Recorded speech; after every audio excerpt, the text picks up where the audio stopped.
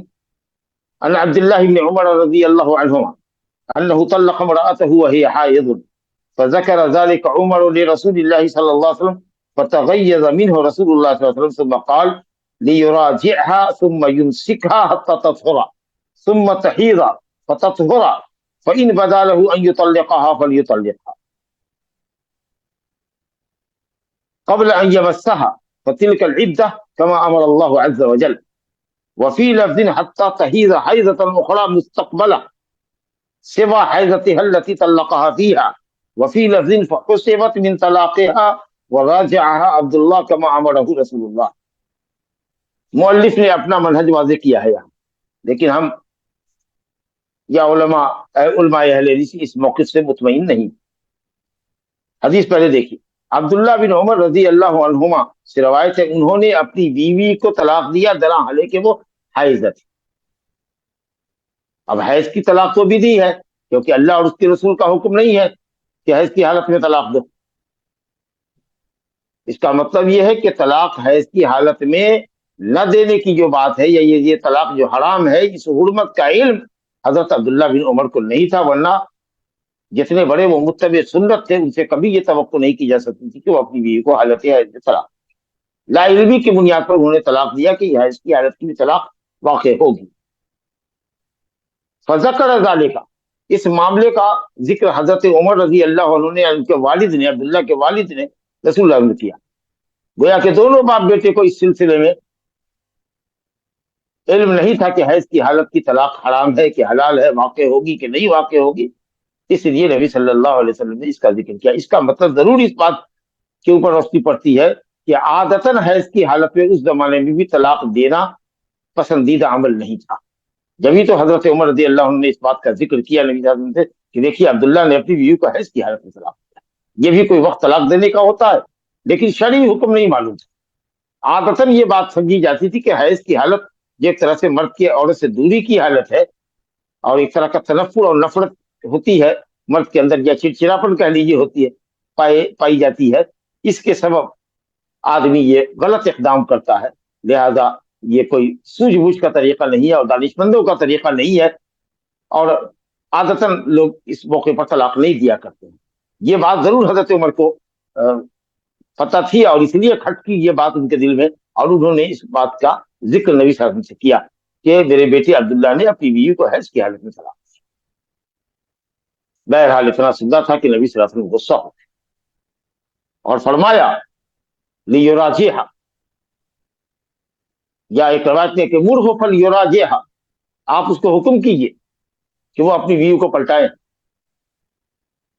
یہ پیغام بھجوایا، حکم بھجوایا نیابتاً، وکالتاً، کہ جا کر کے میری طرف سے کہیے کہ وہ بیوی کو پلٹائے۔ ثم یمسکها، پھر وہ اس کو روکے، حتی تطہر، یہاں تک کہ اس حیض کے بعد جس نے طلاق دیا ہے اس کے بعد عورت پاک ہو۔ ثم تحیض، پھر اگلے مہینے وہ حائضہ ہو۔ فتطہر، پھر وہ پاک ہو۔ ابھی حیض جس نے طلاق دیا ہے اس کے بعد جو طہر آ رہا ہے اس میں انتظار کرے، اس کے بعد اگلے مہینے حیض آئے۔ حیض سے جب وہ پاک ہو تو اگر اس کو سمجھ میں آتا ہے کہ وہ طلاق دے تو بیوی سے چھونے سے پہلے، یعنی مجامعت سے پہلے طلاق۔ یہی وہ طریقہ ہے، یہی وہ عدت ہے، یہی وہ وقت ہے جس میں اللہ تعالیٰ نے طلاق دینے کی اجازت فرمائی ہے۔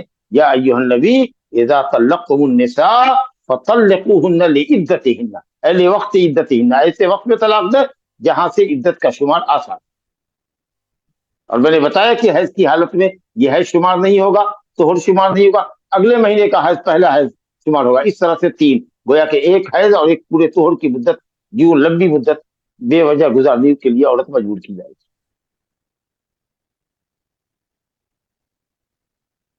تو اب اس میں سوچئے، دو مسئلہ ہے، پہلے تو اس مسئلے پر غور کریں۔ لیراجعها یا فلیراجعها، لام امر ہے، امر وجوب کے لیے آتا ہے، یعنی وجوبی طور پر حکم دیجئے کہ لوٹا۔ اگر یہ بات آپ کہتے ہیں، جیسا کہ کہنے والے کہتے ہیں امام محمد وغیرہ کہ مراجعہ واجب ہے، تو سوال، یا امام مالک کہتے ہیں کہ مراجعہ واجب ہے، تو سوال یہ کہ نکاح تو واجب نہیں ہے، آپ کے نزدیک نکاح سنت ہے، اور زوجیت کو باقی رکھنا اور طلاق دینے کے بعد بیوی کا پلٹانا کب واجب ہوگا؟ اس اعتراض سے بچنے کے لیے کچھ نے کہا کہ استحباب ہے کہ حیض کی حالت میں اگر کسی نے بیوی کو طلاق دیا تو وہ بیوی کو پلٹا لی، یہ بہتر ہے۔ گویا کہ جو لوگ حیض کی حالت کی طلاق کو واقع کرتے ہیں، اور یہ چاروں ائمہ کرام ہیں، جمہور امت کے علماء ہیں، تو وہ یہ کہتے ہیں کہ یہ رجعت شرعیہ ہے جو طلاق کے بعد ہوتی ہے۔ طلاق کے بعد بیوی کو زوجیت میں پلٹانا یہ رجعت ہے، تو یہ رجعت شرعیہ ہے۔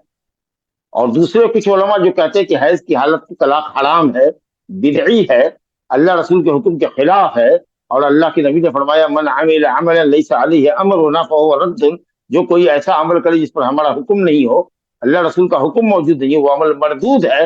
وہ کہتے ہیں کہ رجعت سے مراد رجعت لغویہ ہے، یعنی پہلی سی حالت پر دونوں میاں بیوی قائم رہیں، یہ طلاق نہیں ہوئی۔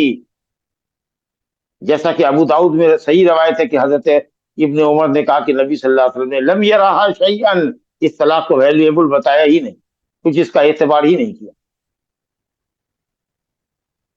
اب کچھ لوگ کہتے ہیں کہ صاحب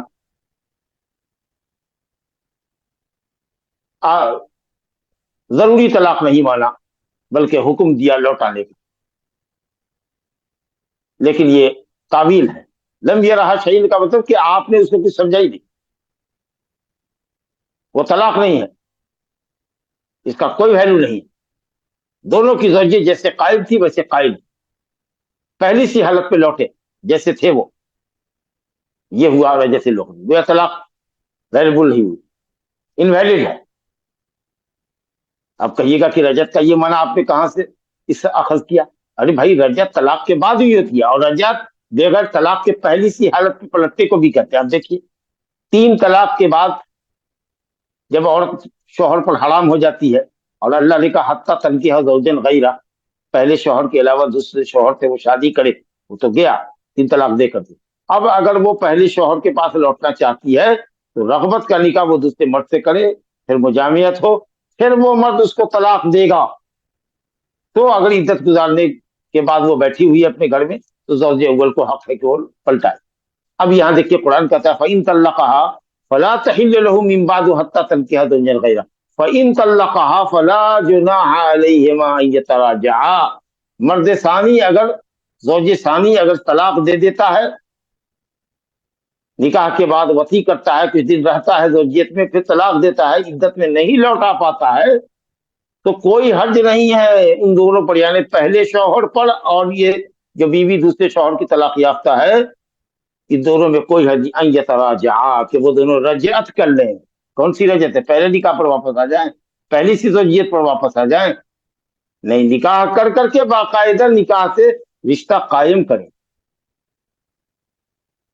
تو یہاں کون سی رجعت مراد ہو رہی ہے؟ طلاق کے بعد کی رجعت تو ہے نہیں، دوسرے مرد سے نکاح کر طلاق کے بعد وہ پہلے مرد کی طرف لوٹ رہی ہے، تو اس لیے رجعت کے معنی کا دونوں احتمال ہے۔ اور چونکہ یہ طلاق بدعی ہے اور بدعی کو نبی صلی اللہ علیہ وسلم مردود کہا ہے، تو ہر چند کے جمہور امت کے علماء کہتے ہیں کہ طلاق واقع ہو جائے گی، لیکن صحیح قول یہ ہے کہ طلاق واقع نہیں ہوگی، اور یہ قول قدیم زمانے سے آ رہا ہے، تابعین کے زمانے سے، صحابہ کے زمانے سے آ رہا ہے، تابعین کے زمانے سے آ رہا ہے، امام ابن تیمیہ، امام ابن القیم اور موجودہ دور کے امام اللہ علامہ ابن باز رحمۃ اللہ علیہ، وہ فقیہ اللہ سے امام محمد بن صالح بن عثیمین رحمہ اللہ، اور علماء اہل حدیث ہر زمانے میں اسی بات کے قائل رہے کہ حیض کی حالت کی طلاق واقع نہیں، اور یہی حال ہوگا اس طہر کا جس میں مرد نے مجامعت کے بعد عورت کو طلاق دیا، وہ طلاق بھی کاؤنٹ نہیں ہوگی، یہ نہیں کہ طلاق ہو گئی اور لوٹانے کا، طلاق ہی نہیں ہوگی، کاؤنٹڈ نہیں ہوگی، وہ طلاق کاؤنٹڈ نہیں، وہ ایسے ہی ضائع گئی۔ الحمدللہ۔ تو یہ معنی ہے یہاں پر مراجعہ کا کہ پہلی چیز اور یہ جیسے نارمل لائف تھی ویسی چلے گی، اس طلاق کا کوئی اعتبار نہیں ہے، اس لیے کہا کہ لوٹا۔ اب ایک دوسرا جملہ پڑھائیے، یہ جو دوسرا جملہ ہے کہ اس کو کہو کہ طہر حیض کے بعد جب پاک ہو تو پورے مہینے پاکی کا انتظار کرے، پھر جب اگلے مہینے کا حیض آوے اس کے بعد آپ یہ بھی کہہ سکتے کہ بھائی حیض کی حالت میں طلاق حرام ہے، تو چلیے جس حیض کی حالت میں طلاق دیا تھا 2-4 دن کے بعد اگر بیوی پاک ہوئی تو اسی طہر میں کیوں نہیں طلاق دے سکتا ہے آدمی، کہ کہا گیا پورے مہینے پاکی کا انتظار کرو، پھر حیض آئے، پھر اگلے مہینے جب پاک ہو تو مجامعت سے قبل۔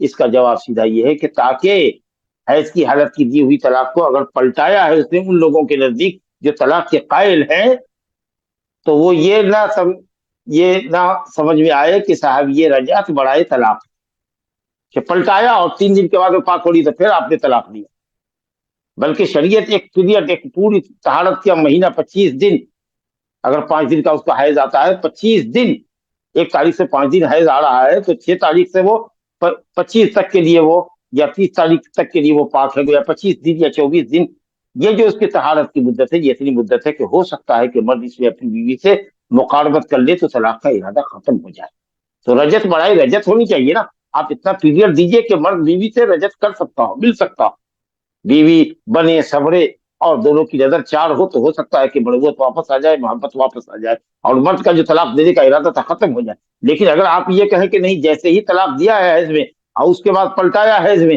آپ پھر انتظار میں رہا کہ 3 دن کے بعد تو پاک ہوگی، چوتھے دن تو اس کو طلاق کی ٹھوکر لگائیں گے، تو یہ رجعت آپ نے برائے رجعت نہیں کیا ہے کہ زوجیت میں سدھار آئے، بلکہ یہ تو آپ انتظار کر رہے ہیں کہ پاک ہو طلاق دے۔ اس لیے شریعت بڑی حکیمانہ شریعت ہے، کہا گیا کہ نہیں، اس حیض کو تو کاؤنٹ کریں گے ہی نہیں، اگلے مہینے پورے پاکی کا دن کا انتظار کرے، اس کے بعد حیض آوے، اس کے بعد طلاق دے۔ اب یہ پورا مہینہ بھی مرد نہیں ملا، دوبارہ سے حیض آئے، حیضہ ہوئی، پھر وہ پاک ہوئی اور پھر بھی اس کی طرف راغب نہیں ہوا، اس کا مطلب یہ کہ واقعی نفرت شوہر کے دل میں مستحکم اپنی بیوی کے لیے، وہ اس کو رکھنا نہیں چاہتا۔ حالانکہ بعض فقہا کہتے ہیں کہ حیض کی حالت کی وجہ سے نبی صلی اللہ علیہ وسلم نے کہا تھا کہ پلٹا لو، لیکن جیسے ہی وہ حیض ختم ہوگا اور پاک ہوگی وہ طلاق دے سکتا ہے، لیکن یہ واضح شریعت کے اس حکم کے خلاف، لہذا رجعت بڑھائے رجعت ہونی چاہیے، نہ کہ رجعت برائے طلاق ہونی چاہیے. اسے ایک پورا مہینہ طہر کا اس کو مل رہا ہے تاکہ اس میں وہ غور کرے, اور بیوی سے اگر لوٹ جاتا ہے, بیوی کی طرف پلٹ جاتا ہے, ہم بستر ہو جاتا ہے, تو چلیے طلاق کا جو ایک ذہن بنا تھا وہ ختم ہو جائے. تو ماشاءاللہ یہ بڑی حکمت ہے کہ نبی صلی اللہ علیہ وسلم نے کیوں کہا کہ پورے طہر کا انتظار کرو, اور اگلے مہینے حیض آوے پھر پاک ہو, تو اگر تم کو سمجھ آتا ہے کہ طلاق ہی دینا تو اب طلاق دو. ماشاءاللہ تبارک اللہ. اب اس کے بعد ایک مسئلہ جو میں نے ذکر کیا آپ کے سامنے کہ کیا ایک مجلس کی 3 طلاق 3 ہوگی کہ نہیں ہوگی, تو اس سلسلے میں مشہور حدیث ہے, حضرت عبداللہ بن عباس سے حدیث ہے مشہور, بمانا یہ کہ سب نے آپ نے سنا ہوا ہے کہ اور لوگ جانتے ہیں, مسلم شریف کی روایت ہے کہ نبی صلی اللہ علیہ وسلم کے زمانے میں کان طلاق الثلاث فی عہد رسول اللہ صلی اللہ علیہ وسلم وفی عہد ابی بکر وفی سنتین من خلافت عمر او ثلاث کانت واحد. 3 طلاق, چاہے ایک لفظ کی طلاق ہو, طلق ثلاثت طلق ثلاثن بولے کہ 3 طلاق دیا, یا طلاق طلاق طلاق بولے, یہ دونوں طریقے کی طلاق جو بھی ہو, چاہے لفظ ثلاث بولے 3 طلاق دیا, یا کہے طلاق دیا طلاق دیا طلاق دیا, یا تم کو طلاق طلاق طلاق جو بھی لفظ استعمال کرے, اگر ایسا بولتا ہے تو یہ طلاق نبی صلی اللہ علیہ وسلم کے زمانے میں, حضرت ابو بکر صدیق رضی اللہ عنہ کے زمانے میں, اور عہد فاروق کے شروع کے 3 اور 2 یا 3 سالوں کے اندر ایک طلاق تھی. لیکن جب لوگوں نے اس معاملے میں جلدی کی, جس میں اللہ نے ان کے لیے مہلت رکھی تھی کہ بابا ایک طلاق دو, اور 3 حیض کی مدت ہے, لمبی مدت, 3 پیریڈ کے درمیان جب چاہو اپنی بیوی کو پلٹا لو, ذرا سا اپنے نفس کا مراجعہ کرو, محاسبہ کرو کہ تم کو بیوی رکھنا چاہیے کہ چھوڑنا چاہیے, تھوڑا موقع دو سنبھلنے کا بیوی کو. لیکن تم نے یہ ساری سہولت ختم کر دی اور شریعت کی حد کو چھلانگ لگا رہے ہو, اور اللہ کی کتاب کے ساتھ کھلواڑ کر رہے ہو. ایک شخص نے نبی صلی اللہ علیہ وسلم کے زمانے میں, محمود بن لبید کی روایت ہے سنن میں, کہ ایک شخص نے نبی صلی اللہ علیہ وسلم کے زمانے میں بیوی کو 3 طلاق دیا. آپ بہت ناراض ہوئے, کہا ایلعب بکتاب اللہ وانا بین اظہرکم, اللہ کی کتاب کے ساتھ کھلواڑ. اللہ کہتا ہے طلاق مرتان, 2 الگ الگ وقتوں میں طلاق دو, اور اس کے بعد دونوں میں رجعت کرو, اور اس کے بعد کبھی تیسری طلاق دیتے ہو تو اب رجعت کی صورت نہیں, یہاں تک کہ وہ دوسرا شوہر کرے. تو تم کھلواڑ کرتے ہو اللہ کی تعلیمات کے ساتھ. اللہ نے کہا 2 الگ الگ وقتوں میں طلاق ہے, تم تینوں طلاق ایک مرتبہ دے رہے, یہ اللہ کی کتاب کے ساتھ کھلواڑ. اور رکانہ نے, ابو رکانہ نے ام رکانہ کو طلاق دیا, مسند احمد کی روایت ہے, بالکل صحیح روایت ہے, کہ کہا اس نے کہا بیوی کو 3 طلاق دوں. نبی صاحب کے پاس رنجیدگی کا اظہار کرنے کے لیے وہ شخص آیا کہ یار میں نے اپنی بیوی کو طلاق. آپ نے کہا راجیہا ارتجیہا فإنہا واحدہ, لوٹو وہ تمہاری ایک طلاق ہوگی. کہا یا رسول اللہ میں نے طلاق کو 3 مرتبہ دیا ہے. کہا کہ میں نے جانا سمجھا, تم نے جو کہا وہ ہم نے سمجھا. راجیہا ارتجیہا, لوٹو وہ تمہاری ایک طلاق. بالکل ایک دم واضح ہے, نص صریح. اللہ.